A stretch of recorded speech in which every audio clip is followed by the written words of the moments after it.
네, 시청자 여러분 안녕하십니까. 출발 마케돈 예민수입니다. 화요일입니다.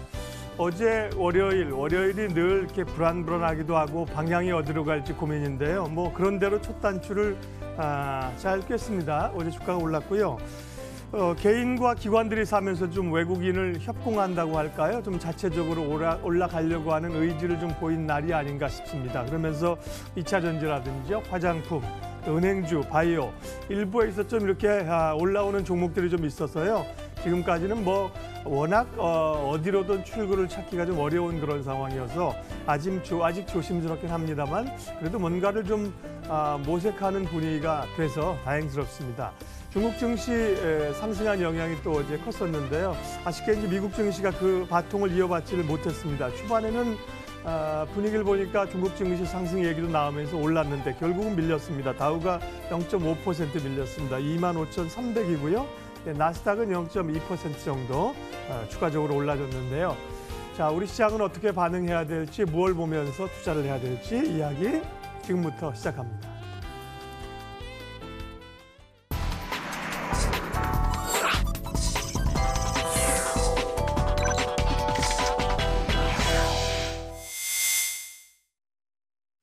예, 날카로운 시장 분석. 오늘도 장용혁의 마켓 시그널 한국투자증권 이프렌즈예요. 장용혁 팀장님 함께하겠습니다. 어서 오십시오. 네, 안녕하세요. 어제 예언과도 같이 중국 얘기를 해주고 가셨는데 중국 증시가 생각보다 굉장히 강하게 올랐습니다. 다만 이제 우리나 미국 시장이 반영하지 못했던 점이 좀 아쉬운데요. 예, 중국 쪽에서 이야기가 풀린다면 우리에게도 좋은 일이죠. 좀 추가적으로 상승세가 이어질까요? 네, 그제 중국 증시 아침 시가 저점서부터 전일 종가까지 올라온 폭 계산하면 8%입니다.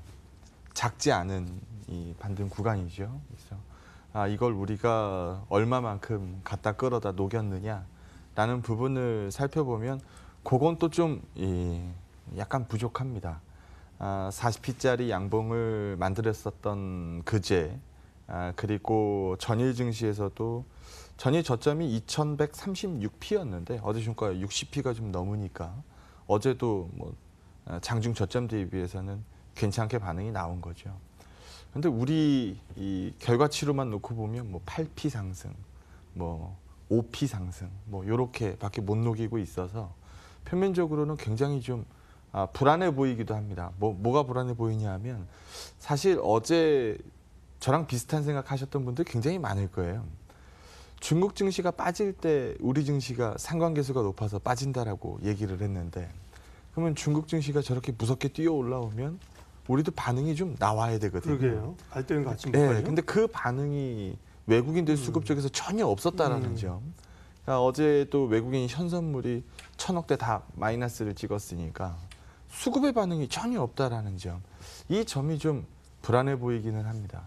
왜냐하면 양일간 굉장히 좀 뜨겁게 뛰었던 중국 증시가 어제 트럼프 코멘트 들어보니까 G20 회담에서 이 시진핑 만나는 거 이건 무역협상 관련 회담이 아니다라고 선을 딱 그어버리던데요. 아마 이런 부분들이 오늘 중국 증시에 좀 부담을 좀 안긴다라고 보면 오늘 중국은 좀 쉬어간다라고 볼 수 있을 것 같습니다. 그럼 우리 증시가 뭐 올라올 때 같이 못 올랐으니까 오늘 안 빠지면은 다행인데 밀릴 땐 또 가치 반영이 나올까 봐 아마 그런 부분들 우려하시는 분들이 좀 많이 계셨을 것 같습니다. 저 또한 마찬가지 생각을 했고요. 그런 부분이 오늘 시장에 약간의 부담을 좀 안고 있는 상태라고 보시면 됩니다. 하지만 뭐 어제도 올라오는 업종들 뭐 보셨겠습니다만 대부분의 업종이 낙폭과대에 들어가 있는 상황이어서 과도하게 하락한 쪽, 스토리가 말이 되는데 과도하게 하락한 쪽, 뭐 제가 뭐 여러 번 언급드리는 뭐 은행이라든지 어제 화장품, 어제 2차 전지 뭐 이런 부분들 굉장히 좀 스토리가 되는 이쪽들에서는 뭐 그럴싸한 반등들을 또 만들어내거든요. 그래서 하방으로 시장을 강하게 보지 않기 때문에 괜찮은 이 니즈가 있는 종목들은 반응이 순차적으로 나오고 있다. 다만 삼성전자 하이닉스 반응이 없어서 지수의 탄력을 못 붙이고 있는 상태다. 이렇게 보시면은 큰 무리가 없을 것 같습니다. 자료 보면서 얘기 좀 이어가도록 하죠. 중국 증시는 뭐 어제도 비슷한 코멘트를 드렸기 때문에 이 페이지는 뭐 간략하게 넘어갈 텐데요. 뭐 당국자들이 발벗고 나선 겁니다. 뭐 우리로 따지면 한은장, 뭐 경제부총리 뭐 할 거 없이 다 나서가지고 뭐 좌시하지 않겠다라는 이 직설적인 코멘트를 해주고 있기 때문에 뭐 펀더멘탈의 개선이라기보다는 사실 기대감의 부활이라는 표현이 맞을 것 같고요. 펀더멘탈적인 측면에서 쳐다본다라고 하면 사실 중국 증시가 최근 주가 급락으로 인해서 펀더멘탈 매력이 상당히 높아진 것도 사실입니다. 그래서 이런 부분들을 좀 부각시켜줬다. 뭐 이렇게 읽어내면 오른쪽은 PR입니까? 네. PBR입니까? PR입니까? PR 배수죠. 몇 배나 되나요, 예. 지금 여기서 보시는 것처럼 10배 네, 정도 네. 나오거든요. 10배가 좀 안 되죠, 네. 이제. 그래서 원래 중국 증시가 10배보다는 많이 더 받아야 되는 성장성을 그렇죠. 얘기하는 네. 증시이기 때문에 더 받아야 되는데 지금 밸류에이션으로 보면은 부담을 많이 떨었죠. 그래서 우리하고 아마 비슷하네요. 네, 지금. 예. 이런 부분들을 요즘에 좀 자극을 좀 시켜줬었던 것 같습니다. 그런데 우리 오늘은 요 그림서부터 한번 보도록 하죠. 네. 앞 페이지는 어제 했던 얘기니까 간략히 넘어가고 요 그림 하나 보면 지금 이 표를 딱 보면서 제일 먼저 생각 드시는 건 야, 저거 원래 중국이라는 데는 성장률을 만들어낼 수 있는 애들이에요. 그 큰 땅덩이에 그 많은 인구를 가지고 목표 이 성장률을 고수를 하고 있는 애들입니다. 항상 목표 성장률보다는 조금씩 더 나오죠. 그래서 지금 여기서 보는 것처럼 네. 성장률 만들어낸다라고 하면 뭐 만지면 될까요? 투자가 줄고 예. 있는 게 지금 보이는 거네요. 지금 여기 지금. 보시는 네. 것처럼 정부 투자가 빠진 거거든요. 그럼 정부 투자가 빠진 거면은 정부가 할 수 있는 건 뭘까요? 인프라. 네, 이런 올리면 거잖아요. 되는 예. 거예요. 그래서 지금 기초 인프라 같은 경우에도 반응 만들어낼 뭐 움직임 보이고 있고 최근 고정자산 투자도 일정 부분 뭐 반등세를 좀 보여주려는 시도를 하고 있어서 계획 경제라는 점에 좀 주목을 해서 봐야 될 것 같습니다. 그러니까 우리처럼 뭐 아이고 성장률이 떨어졌어요. 이거 어떻게 하죠? 이게 아니라는 거예요. 저쪽에서는 성장률을 만들어낼 수 있는 데니 경기 둔화에 대해서 우려하는 시각들이 많이 나왔었죠. 그래서 뭐 지난주 후반만 하더라도 사실 별얘기 다 나왔잖아요. 이 무역 분쟁으로 인해서 향후 성장률도 더 떨어질 거다. 그게 뭐 2점 몇 % 마이너스 만들어낸 거 아닙니까? 그래서 그런 부분들 쪽에 과도한 우려보다는 그래도 중국이다. 중국은 계획경제하에서 성장률을 만들어내는 쪽이니까 그런 쪽의 우려를 크게 하진 않는다. 그 자리에 무역 분쟁이라는 뭐 이 영향력 떨어진 악재가 아직 영향력 완전히 떨어진 건 아닙니다만 악재가 자리하고는 있지만 뭐 G20 얘기가 스물스물 나옵니다. 그래서 수장이 만나는 거잖아요. 각국 정상이 만나는 거기 때문에 각국 정상은 만나서 사인을 하는 겁니다. 각국 정상이 만나서 미주알 고주알 따지는 게 아니고요. 그래서 미주알 고주알 따지는 거는 정상들이 만나기 전에 실무진들 쪽에서 이미 움직임이 나가거든요. 그래서 지난번 유호 코멘트에서도 들었던 것처럼 이미 협상이 실무진들 쪽에서는 시작이 된 것 같으니까. 그래서 이쪽에서 나오는 기대감. 어제 트럼프가 G20 자리 뭐 무역회담 자리 아니다라고 선을 긋긴 했지만 실무진들 쪽에서는 이미 움직임이 나오고 있고 뭐 밀당 정도로 볼 수 있는 발언으로 이해한다라고 하면 오늘 증시 부담의 일정 부분에 뭐 이 영향을 주긴 하겠습니다만 이전보다는 G20 이 회담에 대한 기대가 높아지고 있는 구간이라고 보시면 될 것 같고요. 중국 증시 이 그림도 참 재밌는 그림인데요. 중국 증시는 지금 시장이 이렇게 박살이 났는데 여기 보시는 것처럼 주식형 펀드로는 돈이 열심히 들어갑니다. 외국인들이 열심히 사더라고요. 그래서 웃긴 얘기로 이런 생각도 해봤어요. 얘네 자꾸 중국 못 살게 구는 거 중국 싸게 삼키려고 그러는 거 아니냐라는 생각까지 들더라고요. 과거 경험으로 보면 없던 일이 아니거든요. 과거에도 이런 경우 굉장히 많았잖아요. 위기를 조장을 하고 폭락이 오면 싼 값에 쓸어 담고 그 다음에 이제 시장이 튀면 그 시장의 주인은 해당 국민들이 아니고 외국인이 되는 경우가 많았는데 양털깎기라는 거죠. 예, 그래서 지금 중국도 이제 경제를 오픈하고 있는 단계이기 때문에 지금 이 단계에서 외국인들은 또 많이 또 쓸어 담고 있는 상황입니다. 그래서 이런 부분들 놓고 본다라고 하면 많이 빠진 중국 증시의 되돌림에 대한 시도도 굉장히 좋고 외국인 수급 그 안으로 들어가서 보면 나쁘지 않더라. 그러면 뭐 시장에 대해서는 불리한 얘기보다는 기대를 높여가는 게 맞지 않겠느냐. 다만 중국 증시의 뜨거운 이틀 반등을 국내 증시가 참 초라하게 녹여서 그런 부분들은 우리 뭐 기대치가 좀 떨어져 있는 상태에서 많이 부활시키지 못했다라는 부분이고요. 이탈리아 얘기 또 많이 나오죠. 어제 미증시가 왜 약했어요? 라고 얘기하면은 어제 이탈리아가요? 이러면서 또 얘기를 만들어 갑니다. 유럽이 하락했다고요. 네. 예, 전반적으로. 그러면 따져봐야죠. 어제 이탈리아 증시가 0.6% 빠졌더라고요. 지금 뭐 이 신저가 수준에서 0.6% 이게 뭔들 중요하겠어요.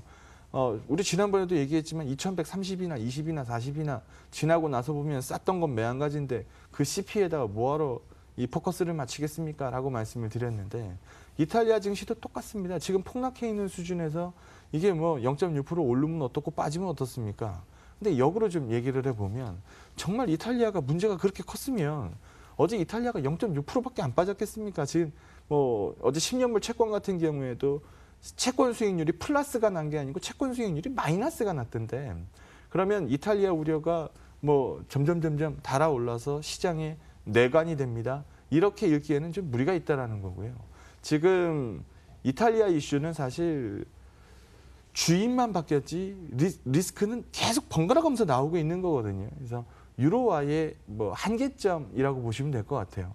다른 경제, 다른 뭐 여러 개의 국가가 모여 있으니까 경제가 다르죠. 다른 경제에 동일한 통화를 쓰고 있다 보니까 또 재정 통합에 대한 문제도 있고 그래서 그런 부분들의 뭐 쩔름발이 통화라는 이 약점들이 노출이 되는 거지. 이 부분을 인해서 유로화 경제가 무너진다 이렇게 보기에는 상당히 큰 무리가 있습니다. 다만 지금 단기적으로는 이 뭐 거의 정크 수준으로 떨어지기 일보 직전인 이탈리아 국채 또 ECB가 많이 들고 있어요. 그럼 ECB에 대한 우려 뭐 이런 부분들이 시장을 좀 자극하고는 있습니다만 또 이탈리아 또 하면 또 뭐 우니크레딧이라든지 뭐 상단에는 또 은행주들이 또 많이 서 있고 이탈리아 국채 또 은행들이 많이 들고 있고 이런 부분들 우려감을 높이는 건 사실입니다만 유로화 경제의 붕괴를 얘기하는 이 그림이 아니라고 한다면 이거는 태생적인 약점 뭐 이런 부분들이 가끔가다 한 번씩 노출되는 거 요 정도의 뉴스지 이게 시장을 뭐 끝장내는 뭐 킬러 뉴스가 되지는 않는다라는 부분으로 좀 주목해서 봐야 될 것 같습니다. 그래서 중국 증시 약할 때는 중국 때문에 그래요라는 얘기를 많이 하고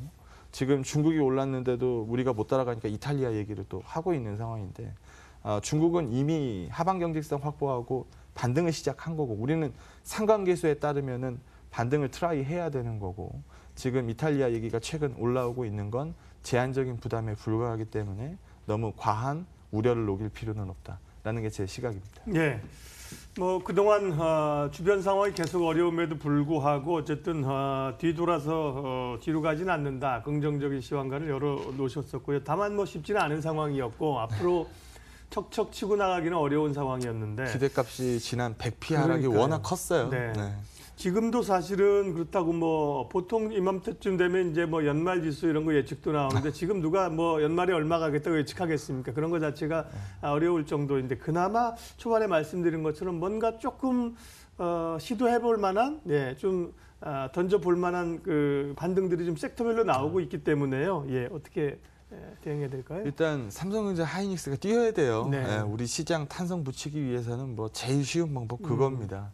근데 그거 뛰기 전에 외국인 수급이 이미 돌 거거든요. 근데 우리 외국인 수급 뭐 날마다 보고 있습니다만 잘 안 돌죠. 뭐 장중에 돌았다가도 트레이딩으로 그냥 끝날 때 쭉 밀어 제끼고 끝나는 경우도 많고 그래서 기조적으로 챙기는 이 수급이 아직 안 나왔기 때문에 아직 반등의 조건이 완성이 안 된 것 같습니다. 그래서 밑으로 빠지는 시장으로 보진 않지만 뭐 뜨겁게 뛰어 올라가려면 뭔가 기반이 만들어져 있어야 되는데 그 기반이 좀 현재로서는 좀 약한 상태라 기대값이 좀 떨어져 있는 상황으로 보시면 될 것 같고요.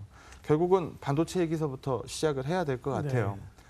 뭐 미우나 고우나 반도체입니다. 어쩔 수 없어요. 우리 어닝에서 뭐 사실 이거 보면은 딱 나오겠네요. 그러니까 삼성전자 하이닉스를 포함한 반도체 기업의 이익이 전체 시장에서 차지하는 비중 보시면 될 것 같은데요. 여기 보시는 것처럼 절반이 넘어요. 그러면 우리 시장 이익의 절반은 반도체 얘기라는 겁니다. 그럼 이게 얼마나 이 작지 않은 섹터라는 걸 반증을 합니까? 근데 여기 보시는 것처럼 이익 비중은 높은데 주가가 빠졌으니까 PER 값은 빠르게 빠졌죠. 그래서 이익은 좋은데 주가가 빠졌으니까 저평가되어 있습니다. 라는 얘기로 계속해서 얘기를 합니다만 뭐 부인할 수 없는 사실은 한 번도 비싼 적 없었다라는 거. 한 번도 비싼 적 없었다는 얘기는 그제도 쌌고 어제도 쌌으면 오늘도 쌀 가능성이 있고 내일도 싸다는 얘기거든요. 그래서 그런 부분들을 통해서 보고 있기 때문에 뭐 아직 센 얘기를 못 하는 것뿐이지. 뭐 지금 우리가 내년에 뭐 디램가 뭐 빠질 거예요. 뭐 디램 익스체인지에 따르면은 뭐 20% 낙폭이 기록될 수도 있어요. 뭐 별의별 얘기들 다 나오고 있는 상황이죠. 그 기본 가정의 밑바탕은 공급이 수요보다 많다는 겁니다. 그래서 공급은 뭐 캐펙스 발표를 하니까 딱 찍히거든요. 얼마 정도 나올 것 같다. 근데 누구도 정확하게 예측하지 못하는 건 수요입니다. 그래서 수요를 예측보다 좋은 수요가 나온다라고 하면 반도체는 또 반응이 뜨겁게 나올 수 있는 업종이기 때문에 우리나라 시장에 어떻게 보면 특색 같은 거라고 보시면 될 것 같아요. 그래서 반도체 뜨거울 때 우리 대한민국 강도가 강할 수밖에 없는 거고 그런 부분들을 녹여서 보면 요즘 삼성전자 하이닉스가 쉬고 있는 구간이다 보니까 시장의 탄성은 좀 떨어져 있는 상태다. 그리고 조만간 발표될 10월 달에 고정거래가 뭐 대부분 월말에 발표되는데 이제 나올 때 됐죠. 그래서 지금 스팟가하고 고정거래가하고 보면 스팟이 더 싸요. 그러면 당연히 고정거래가는 떨어지겠죠. 얼마만큼 떨어지느냐. 그 부분을 시장이 좀 지켜보고 있는 단계다라고 보시면 되고요. 이번 주 금요일에 이제 소비자 심리지수가 발표가 되는데요. 지금 기준점 하회하고 있죠. 제가 한번 질문해 보겠습니다. 여기에 기대가 높다. 뭐 이번 주 금요일 날 발표될 소비자 심리지수에 난 지수가 잘 나올 것 같다. 라고 하시는 분들 한번 손들어 보시죠. 안 계실 거예요. 발표하는 줄도 잘 모를 거예요. 다 네. 낮게 봅니다. 네. 다 낮게 보면 뭐 유통이니 뭐 화장품이니 뭐 이런 쪽들 모르고 있는 애들 없었다는 얘기예요. 그래서 뭐 오히려 발표하고 나면 뭐 부담스러운 정도로 못 나오는 지표면은 모르겠습니다만 어느 정도 뭐 그냥 뭐 그럭저럭 예상 수준 나온다라고 한다면 이게 시장에 뭐 큰 이 대세 영향을 주는 지표 발표는 아닐 겁니다. 다만 우리 경기를 보여준다라는 측면에서는 약간 좀 기대 요인들을 떨궈낼 수 있는 요인인 거는 사실이니까 종목으로 보면은 이게 큰 영향을 미치기는 어렵겠습니다만 지수 반등 영역 이 계산하는 측면에서 본다라고 하면 이것도 뭐 좋은 뉴스는 뭐 아닌 건 사실이니까요. 그래서 그 부분도 한번 기다려 보도록 하겠고요. 은행 얘기 한번 해보죠. 요즘 뭐 DSR이 어쩌고 저쩌고 뭐 얘기 많이 나옵니다. 여기 한번 보시면은요. 재밌는 사실인데요. 요걸 한번 보시면 될 것 같아요. 그러면 금리를 올리면 주택 가격이 빠져야 되느냐? 근데 밑에 주택 가격 같이 한번 보시면은요. 금리가 오르는 구간과 가격이 오르는 구간이 겹치는 구간이 분명히 나옵니다. 그래서 지금 우리가 모두 다 생각하고 있는 것처럼 금리를 올리니까 주택 가격이 빠질 거다. 뭐 금리를 잡으면 주택 가격이 빠진다. 이 얘기로 뭐 이 시선을 돌려서 뭐 부실 대출이 어쩌고 뭐 이런 부분들 얘기를 하는데 그건 너무 과도한 우려라는 겁니다. 그래서 아직 대출 성장률은 살아 있는 거고요. 대출 성장률을 억제하는 거지 대출을 마이너스로 끌고 가는 게 아니거든요. 그래서 대출 성장률을 과도하지 않게 이 막아주는 역할을 하는 거지 대출을 옥죄는 게 아니다라는 부분이고요. 그리고 다음 그림에서 보는 것처럼 지금 은행이 만약에 뭐 문제가 생긴다, 뭐 주택 가격에 문제가 있다라고 한다면 은행이 다칠 확률은 굉장히 제한적입니다. 그래서 여기 보시는 것처럼 뭐 고소득자들의 이 대출이 일반적으로 많은 게 은행이고 뭐 상황이 좀 어려우신 분들은 어디서 돈을 빌렸겠어요? 이금융권에서 빌렸겠죠. 그래서 그 밑단에 있는 문제지 은행으로 직격탄을 날리지 않는다라는 거고요. 뭐 가계신용 이 등급도 한번 보시게 되면 뭐 높은 등급이 절반 이상 되는 거거든요. 그래서 지금 뭐 우리가 그냥 괜히 끌어다 쓰는 뭐 우려들, 뭐 주택 가격에 대한 뭐 이런쿵 저런쿵 하는 얘기들, 이건 은행에 대해서는 이슈가 될 수 없습니다. 주목해서 보는 건 금리죠. 계속 뭐 말씀을 드립니다만 뭐 NIM 얼마 개선되면 늘어나는 영업이익 얼마. 제가 과거에도 뭐 표 보여드렸었는데요. 그런 부분에 포커스를 좀 맞춰야 될 것 같습니다. 그래서 올 초에 있었던 이 가격에서 이제 다 내려왔죠. 예, 다 뱉은 상황이기 때문에 일단 멀티플로 봤을 때 금융위기 수준의 멀티플으로 내려가 있는 상황이고 여기 보시는 것처럼 어닝은 이렇게 뛰어 올라오는데 어닝 증가율도 뭐 작지 않죠. 그런데 과연 주가는 어떻게 움직였느냐. 뭐 우리가 소위 말로 이렇게 얘기해요. 쟤네 뭔 짓을 해도 조 단위로 버는 애들이다. 그러면 저것만큼 안전한 데가 어디 있겠느냐라는 얘기들 하는데요. 최근 그런 부분들 더 주목해서 봐야 되지 않나라고 생각합니다. 네, 이제나 오르나 저제나 오르나 은행주 보고 계신 분들 많은데 어제 꽤 강한 상승세를 나타내주면서 기대감들을 좀 다시 몰아가는 분위기입니다. 반도체 얘기하셨는데 역시 뭐 반도체가 돌아서야 되는데 시장이 돌아설 텐데 좀 아직까지는 좀 쉽지 네. 않다는 얘기고 오늘 은행주 얘기를 집중적으로 해주셨습니다. 전략 마무리하겠습니다. 어쨌든 전일도 양봉입니다. 네. 저점 대비해서 작지 않은 뭐 바운드고요. 그제도 마찬가지였고요. 오늘 시장에는 이 부담이 좀 있어서 좀 기대가 좀 낮을지도 모르겠습니다. 하지만 요 며칠 보여준 움직임들은 하방 경직성 높여지고 있는 전형적인 그림들이거든요. 그래서 많이 녹이진 못했지만 밑에 대한 우려는 상당히 줄이는 요즘 그런 부분도 뭐 첫술에 배부를 수 없는 거니까 좋아지고 있는 시그널 중에 하나다라고 말씀을 좀 드리도록 하겠습니다. 예, 시장을 보는 포인트 마켓 시그널 한국투자증권 이프렌즈예요. 장용혁 팀장님 함께했습니다. 수고하셨습니다. 네, 고맙습니다.